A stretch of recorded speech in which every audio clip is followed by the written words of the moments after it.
When my mother-in-law exchanged my newborn baby with her daughter's disabled son, I didn't even cry. I just sat there, still silent, empty, while the world around me went quiet. It's strange how pain can be so loud inside, and yet so quiet on the outside. That day, I learned what it means to lose something you didn't even get a chance to hold. But let me go back a little, because no story begins at the breaking point. Every heartbreak starts somewhere soft, with love, trust, and the kind of faith that makes you believe people will protect you, not destroy you. My name doesn't matter much. I'm just a woman who once believed that family was everything. I was married at 22, to a man who seemed kind, though his mother, my mother-in-law, carried a quiet authority in everything she did. She wasn't cruel, not in ways people could see. She just had a way of making others feel small without ever raising her voice. When I first moved into her house, I thought I'd found another mother. She called me my daughter and held my hands when guests came, smiling proudly as if I were her own. But behind closed doors, her smile faded, her words became sharper, her eyes heavier. Still, I told myself it's okay. She's family. Back then, I didn't know that kindness can sometimes be the first step toward control. I didn't know that one day, her love would turn into something I couldn't recognize. Something dark, desperate, and heartless. And yet, I still remember the first time I saw her cry. It was when her daughter, Layla, gave birth to a baby boy who was born with a disability. He was beautiful, fragile, but beautiful. I remember how she held him, trembling, whispering, "God has tested us." She wept for her daughter that night. But what I didn't know was that her tears carried something more than sorrow. They carried a plan that would one day take my child away from me. When I married my husband, Amir, I truly believed life had handed me a quiet happiness. He wasn't rich, but he had a steady job, a gentle nature, and a smile that could calm any storm. I was a simple girl. I didn't want luxury or grand promises. I only wanted a home filled with warmth. And in the beginning, I thought I had found it. Amir lived with his mother, Safia, and his younger sister, Layla. It was an old, two-story house in the heart of our city. Walls slightly cracked with age, yet every corner smelled of home-cooked food and old wood. When I first stepped inside after our wedding, I remember how Safia welcomed me with a silver tray of milk and dates. She said softly, "From today, you are my daughter." Those words melted me. I bowed to touch her feet out of respect, and she lifted me gently, saying, No, daughters don't bow." Her kindness in those first weeks felt almost sacred. She would help me in the kitchen, guide me on how Amir liked his tea, and often sit beside me, telling stories of his childhood. How he used to chase pigeons on the roof, how he once got lost in the bazaar, how he always protected Layla. I listened with a smile, thinking, how lucky I am to have such a loving family. But slowly, small shadows began to appear in the light. Safia loved Amir deeply, but that love had a sharp edge. She was possessive, not in obvious ways, but in moments that made me feel like an outsider in my own home. If I cooked something for him, she would correct it.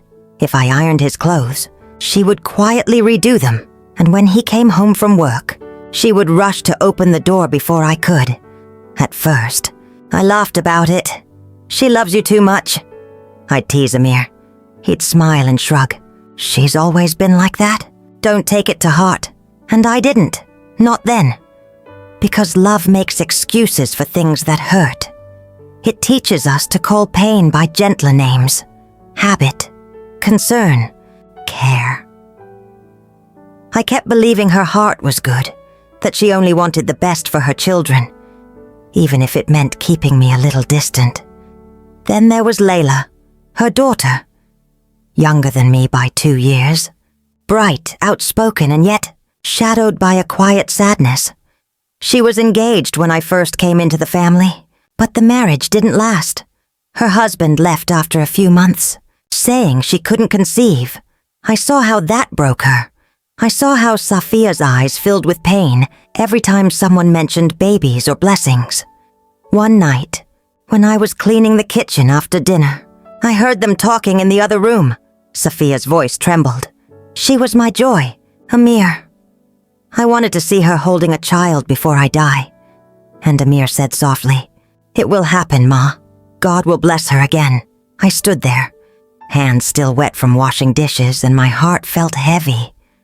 I wished I could comfort her too. Tell her that every woman's journey is different, that pain doesn't define us. When months passed and I learned I was expecting, I hesitated to share the news, not because I wasn't happy, but because I was scared of how it might make Layla feel. Still, I told them one morning, shyly holding the report in my hand. Amir's face lit up like sunrise. He hugged me so tight I could hardly breathe. And then he ran to tell his mother.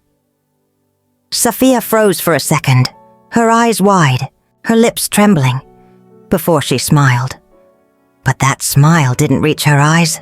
She came to me, placed her hand on my belly and whispered, "May God protect this child." Her blessing sounded like a prayer and a warning. From that day, her attention toward me changed. Not gone, but altered. She became overprotective, almost controlling. She would decide what I should eat, when I should sleep, who could visit me. She said she was helping me, that she knew better, that she'd raised 2 children herself. I wanted to believe her, so I followed her instructions, even when they made me uncomfortable. Sometimes, she would sit beside me, her eyes distant, her voice low. "Do you know I dreamed of having another boy? But after Layla, I couldn't." I would smile politely and say, "Maybe God will bless you through your grandchildren." And she would nod, too slowly. Layla, on the other hand, kept her distance. She rarely spoke to me, only smiled faintly and disappeared into her room. After a few months, we heard she was pregnant again. The whole house was filled with cautious joy, a hope that perhaps the pain would end. When both of us were expecting at the same time, Safia's behavior became strange. She hovered between our rooms, checking on us constantly. She would bring me fruit, but tell Layla to rest more. Sometimes I caught her staring at me. Not with love, but with something I couldn't name. Something that felt like calculation. Amir worked long hours, trying to save money for the coming baby. He'd often return late, kiss my forehead, and whisper, "You're my strength."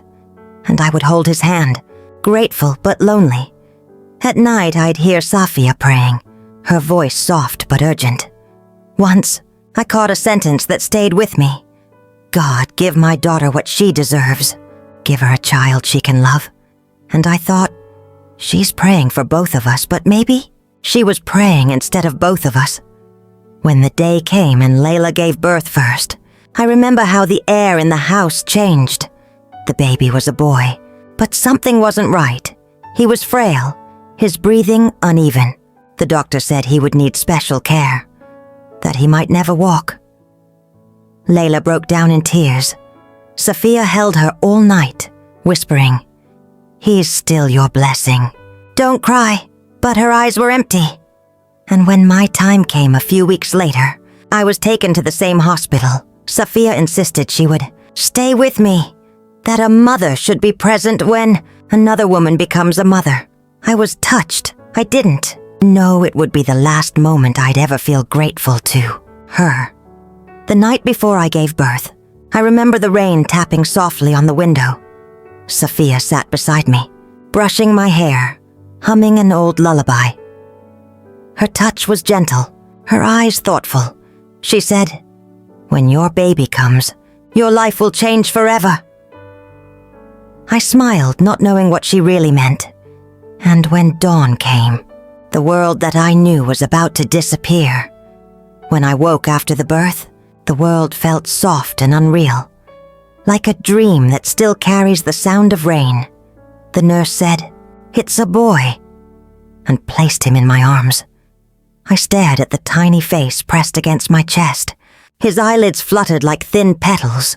For one brief moment, everything in me was light. Then I saw my mother-in-law standing at the foot of the bed. Her eyes were swollen from crying, yet her mouth held a small, trembling smile. She whispered, "God has been merciful to us." I didn't understand why she used us instead of you, but I was too weak, too full of wonder, to think more. For the rest of that day, she never left the room. When the nurse came to take the baby for a checkup, Safia followed, her scarf wrapped tight, her steps firm. She returned an hour later, saying the doctor wanted the baby to rest in the nursery for a while. "Just routine," she said, touching my hair. "You need to sleep," I nodded, trusting her. But that night I woke to a strange emptiness beside me.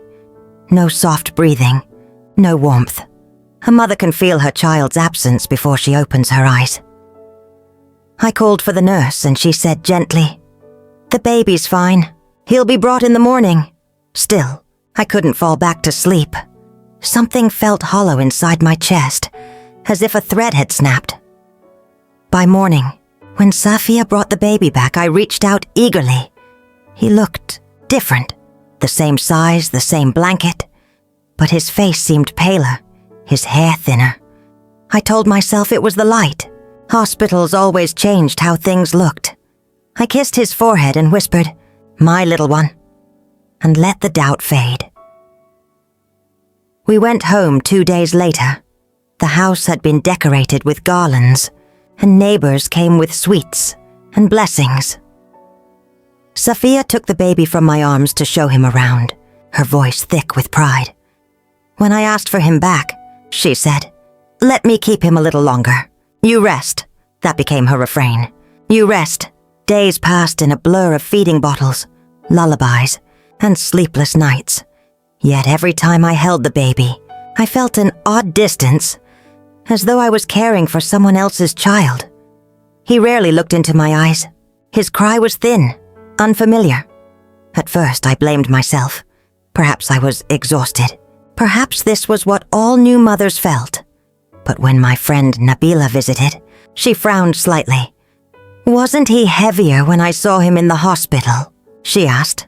I laughed it off, but my heart skipped. Later, I weighed him on the old kitchen scale. He was indeed lighter than the record in the hospital booklet. When I showed the booklet to Safia, the page with the hospital tag number was missing. She said the nurse must have torn it by mistake. The unease grew quietly, like dust settling where no one notices. Layla came often, carrying her own baby, pale and weak, wrapped in layers. Safia treated him with fierce tenderness, almost desperate care. I watched from the doorway one afternoon as she rocked him, whispering, "My brave boy." Her face softened in a way I'd never seen before. That night, she insisted on keeping my baby in her room, so I could sleep properly. When I went to check later, the door was locked. From inside, I heard 2 babies crying at once. One weak, one strong, then silence. My hand trembled on the handle, but I didn't dare knock. The next morning, both babies slept side by side in the living room, and Safia smiled as if nothing had happened. Still, something inside me had shifted. I began noticing small things. The birthmark on my baby's shoulder, gone. The tiny bracelet with his hospital tag missing, his blanket different, color stitching. When I mentioned it, Safia said I was forgetting details, that mothers often mix things up. Her tone was kind, but final. Amir, busy at work, barely noticed. At dinner, I tried to speak. "Doesn't he look different to you?" Amir laughed gently. "Babies change every week. You're tired, that's all." And he reached for my hand. I forced a smile, but inside, my stomach twisted. Weeks turned into months. My baby began to crawl. He was quiet, distant, and rarely smiled at me. Sometimes, when Layla visited, I'd catch her staring at him too long, her lips pressed tight. Once I saw her wiping tears after holding him. I wanted to ask why, but Safiya's presence silenced me. One afternoon, Layla's sickly son grew feverish. We rushed him to the same hospital where I had delivered. While waiting, I wandered near the records desk. A nurse recognized me and smiled. "Your mother was very worried that night," she said. I frowned. "My mother? The older lady who stayed in the nursery for hours," she replied. "She insisted we keep your baby next to her daughter's child because they were cousins. Sweet gesture." My heart froze. I thanked her quietly and walked out, feeling the ground tilt beneath me.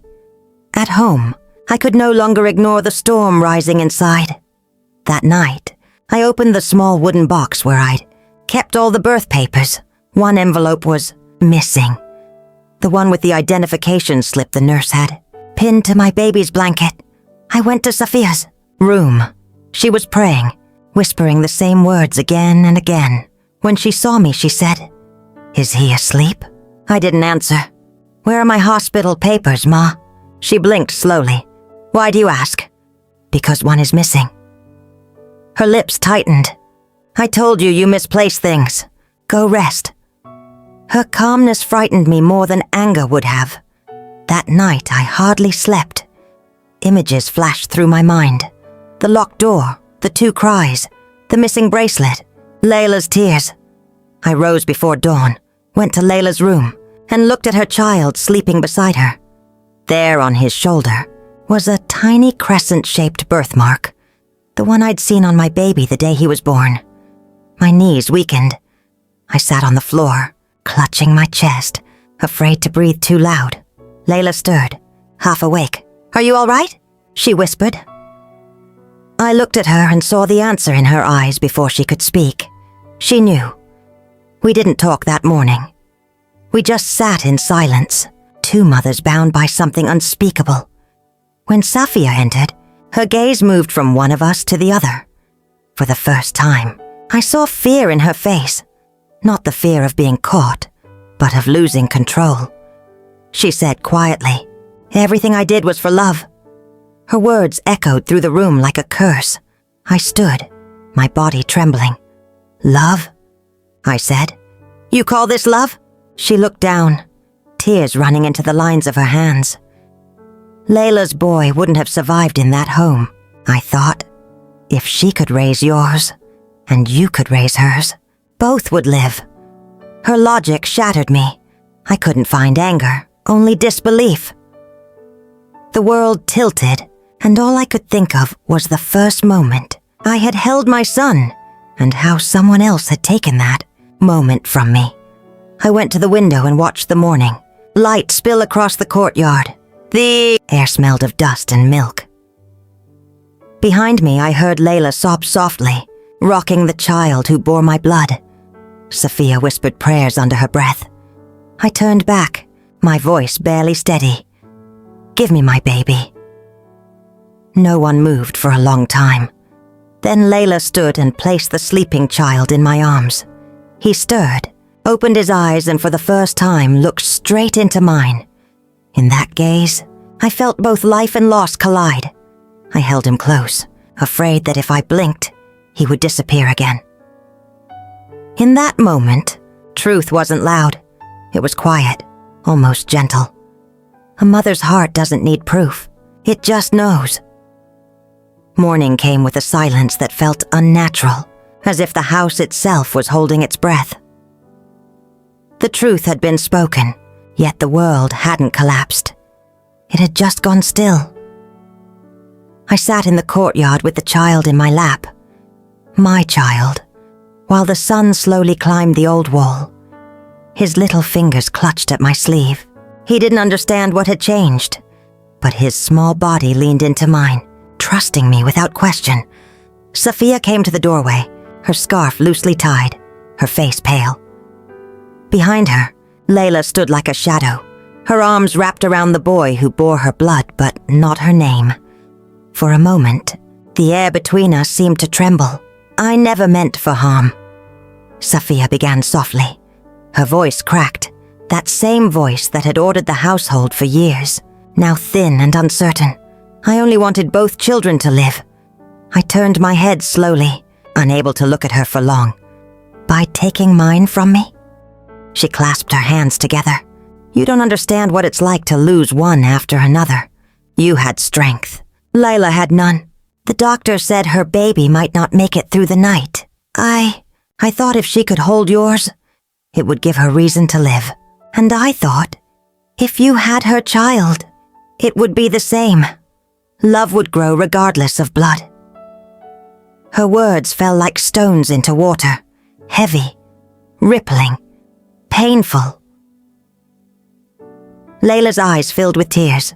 You told me my baby was strong, she whispered. Sophia looked at her, the lie finally stripped bare. I told you what you needed to hear. The two women who had both been mothers to the same children stood facing each other, bound by a single act that had changed all their lives. I wanted to scream, to demand justice, but all I could do was hold my son closer and listen to his breath against my heart. When Amir returned home that evening, I told him everything. He listened without interrupting. No disbelief, no denial, just a slow collapse of his expression. When I finished, he covered his face with both hands and sat silently for a long time. Then, in a low voice, he said, She did it to protect us all, in her way. The words cut deeper than I expected. You're defending her? I asked quietly. He shook his head. No, but she's still my mother. I don't know how to hate her. I looked at him, the man I had shared my home, my pain, my hopes with, and realized that in some corner of his heart, he would always choose her first. That night, I packed a small bag for myself and the baby, not out of anger, out of exhaustion. The walls of the house had grown heavy with secrets, and I needed air. Layla came to my room before dawn. Her eyes were swollen, her voice hoarse. Where will you go? I don't know yet, I said. She reached out and touched my arm. He knows your heartbeat now. He'll never forget it. No matter what name they gave him, he's yours. I nodded. And yours will always carry your scent. That's something no one can erase. We stood there, two mothers joined by a single fracture in fate. Then she pressed something into my palm. A small silver anklet. It belonged to him, she said, glancing at her son asleep on her shoulder. When you miss him, let this remind you that somewhere in this world, another heartbeat exists because of you. I couldn't speak. I just hugged her, long and hard, the way only two women who've suffered the same wound can embrace. I left at sunrise. The streets were still quiet, the city half asleep. Each step away from that house felt like tearing a thread from my skin. At the bus station, I looked down at the baby, his eyes following the light through the window. He smiled, a real smile this time. And in that moment, I knew, whatever he had been through, he was mine now, in every way that mattered. The months that followed were heavy but calm. I moved into a small room above a tailor's shop, earning a little by sewing clothes for neighbors. At night, I would hum softly, the same lullaby I used in the hospital, and he would drift to sleep. There were times when guilt clawed at me. Guilt for the anger I felt toward Sophia, guilt for the pity I felt for Layla. Some nights I would sit by the window and whisper, "What kind of love destroys to protect?" Then, one afternoon, Layla came to visit. She looked different, thinner, paler, her eyes ringed with shadows. She brought a small box with her. Inside were 2 photographs, one of my son, one of hers. "I want them to know someday," she said. "When they're old enough, they should know the truth and know it wasn't their fault." Her voice broke, and I reached for her hand. "No truth stays buried forever," I said softly. "But when they learn it, let it come with forgiveness, not bitterness." She nodded, tears falling silently. We talked for hours, about the children, About the years that had passed. About Safia. She had fallen ill, Layla told me. Her body was failing. Her heart too weak. She kept asking for me. It took days before I could bring myself to go back. When I entered her room, the smell of medicine filled the air. She was thinner, smaller somehow, her once commanding voice now just a whisper. "I knew you would come," she said, smiling faintly. I sat by her bed. "Why did you want to see me?" "To ask you to forgive me before I go." I looked at her, the woman who had both ruined and shaped my life, and felt a strange calm settle over me. "I can't forgive what you did," I said, "but I can forgive the part of you that did it out of love." Her eyes closed slowly, as if the words had lifted something heavy from her chest. "Then that's enough," she murmured. She passed away 2 nights later. When we buried her, the earth was soft from rain. I placed a small sprig of jasmine on her grave. It wasn't forgiveness, not fully, but it was peace. And peace, I had learned, is just another name for survival. Years later, when both boys were old enough to ask questions, Layla and I told them the truth together. There were tears, of course, and confusion. But when my son looked at me afterward, he said simply, "You're still my mother." And I realized, love, once born, cannot be unmade. Time passed and pain dulled, and the house that had once been filled with whispers now echoed with children's laughter again. Sometimes I would sit by the window at sunset, the anklet still in my hand, and think of how fate had broken us, just to show us how strong love could be when rebuilt. Because in the end, the act that had torn us apart became the very thing that bound us, not by blood, but by the long, quiet endurance of a mother's heart. Years have a way of dulling pain, not by erasing it, but by folding it gently into memory, like an old photograph kept inside a drawer. You know it's there. You just stop opening it every day. It has been almost 20 years since that morning.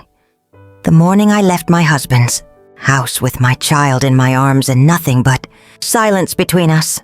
The city has changed since then. The market near the station is now a cluster of small cafes. Children who once played in the streets are grown and married, and my little boy, the one I carried away, is now a man. He still calls me Ami in the same tone he used as a child. When he laughs, his whole face lights up, just as it did when he was small and discovering rain for the first time. And every time I hear that laugh, a part of me whispers, I didn't lose everything. Layla and I never drifted apart. Time, strangely, bound us closer. We became like sisters. Not by blood, but by the quiet understanding of shared sorrow. We would visit each other often, sometimes just to sit in silence, sometimes to talk about our sons, sometimes to cry without reason. Her son, the one born from my body, grew up strong and kind. He never once looked at me with anger or resentment. When he learned the truth, he simply said, "Maybe God knew we both needed 2 mothers to survive." That sentence stayed with me. It was the kind of wisdom that only innocence can speak. Simple, pure, unafraid. As the years went on, I found myself thinking less about what was taken from me and more about what was given. Because even though my life had been twisted by someone else's choice, love had found a way to bloom again. Not perfectly, not painlessly, but honestly. I still remember the last time I saw Amir. It was at a wedding, our son's wedding. To be exact, he came quietly, older now, his hair streaked with silver. For a moment, it felt as if all those years had melted away, and we were young again, sitting side by side at our kitchen table. He didn't say much. He just stood there, watching the bride and groom dance, then turned to me and said, "I couldn't protect you back then, but I've never stopped praying for you." There was no bitterness left in his voice, only regret. I nodded and smiled softly. Sometimes prayers do more than protection ever could, I said. We didn't need to talk about the past anymore. Some stories, once told, don't need to be repeated. After the wedding, I visited Safia's grave again. The jasmine tree I planted there years ago had grown tall, its branches spilling over the small stone marker. I brushed away the leaves and whispered, "They are both fine. You can rest easy now." For a long time, I believed forgiveness meant forgetting. But now I know it means remembering, without bleeding. It means standing over a grave, not to curse the dead, but to thank them for the lessons they left behind. Because of her, I learned what it means to lose everything, and still find love in the ashes. Because of her, I learned that motherhood is not ownership. It's the courage to love without control. When the first grandchild was born, a girl with curious eyes and a tiny dimple, something shifted inside me again. Holding her, I felt as if every ache, every sleepless night, every unanswered question had led to that single moment. Her fingers curled around mine, soft and trusting, and suddenly the past didn't feel like a wound anymore. It felt like a story, painful, yes, but whole. One afternoon, while Layla and I sat watching the children play, she turned to me and said, "Do you ever wish it had never happened?" I thought for a long time before answering. "No," I finally said, "because then I wouldn't have known what forgiveness really feels like." She nodded. "And I wouldn't have known what love really costs." We both smiled. Not because anything was funny, but because we had survived it. And survival, at our age, is the truest kind of happiness. Sometimes, in quiet evenings, I take out the silver anklet she gave me. The one that once belonged to my son. It's old now, tarnished a little, but still carries the faint sound of a bell when I move it. I keep it beside a framed photograph. 2 boys standing side by side, both smiling, both unaware of the story that connects them. They call each other brothers now, and perhaps, in some unseen way, they always were. There are nights when I sit by the window, watching the lamps flicker across the street, and think of Safia, of her trembling hands, her fearful eyes, her desperate love. I no longer hate her. I don't glorify her either. She was human, flawed, afraid, but still capable of love. Even when that love went terribly wrong, that realization gave me peace. And peace, I've learned, doesn't always arrive with joy. Sometimes it comes quietly, like a tired traveler, finally finding rest. Now, when people ask me about my life, I don't speak of tragedy or betrayal. I speak of lessons, hard-earned, deeply felt lessons. That love, when pure, can outlive even the cruelest of circumstances. That motherhood isn't defined by blood, but by the nights spent awake, by the songs whispered in the dark, by the touch that heals. And that forgiveness, though painful, is the only door through which peace can enter. As I finish this story, my grandchild sleeps in the next room, the soft rhythm of her breath filling the quiet house. I listen, and I smile, because life, no matter how broken it becomes, always finds a way to begin again. And if you ask me what I've learned after all these years, I'll tell you this. Sometimes the deepest love is born not from what we receive, but from what we survive. If you've listened this far, my dear ones, thank you. Stories like mine are not meant to bring pain. They are meant to remind us that even the hardest hearts can soften, and even the darkest paths can lead us home. Life has a way of testing every mother, every daughter, every soul that dares to love deeply. We all make choices. Some we're proud of, some we carry like stones in our pockets. But what matters in the end is what we learn from them. Forgiveness does not mean forgetting. It means remembering without bitterness. It means choosing peace over revenge, love over pride, truth over silence. I often think of the people who came into my life. some to stay, some to teach, some to test me. And now, after all these years, I can finally say, I am grateful for every one of them, because every heartbreak, every sleepless night, every unanswered prayer has led me here. To a quiet evening filled with the laughter of my grandchildren, to a heart that still believes love is worth every scar. And before we end, let me say this clearly. This story you've heard tonight is fictional. It is born not from one woman's life, but from many, from the whispers, struggles, and quiet courage of countless mothers and daughters across generations. If it touched your heart, it did its job. If it made you think, it found its purpose. And if it reminded you of someone you once loved, then it has found its home. Thank you for listening with patience and kindness. May your days be gentle, your nights peaceful, and may your heart always find its way back to love, no matter how far it has wandered. And now, as always, we close with our reminder. This story is entirely fictional and meant only to touch the heart, to teach, and to heal. Good night, my friends. Until next time, take care of your hearts and of each other.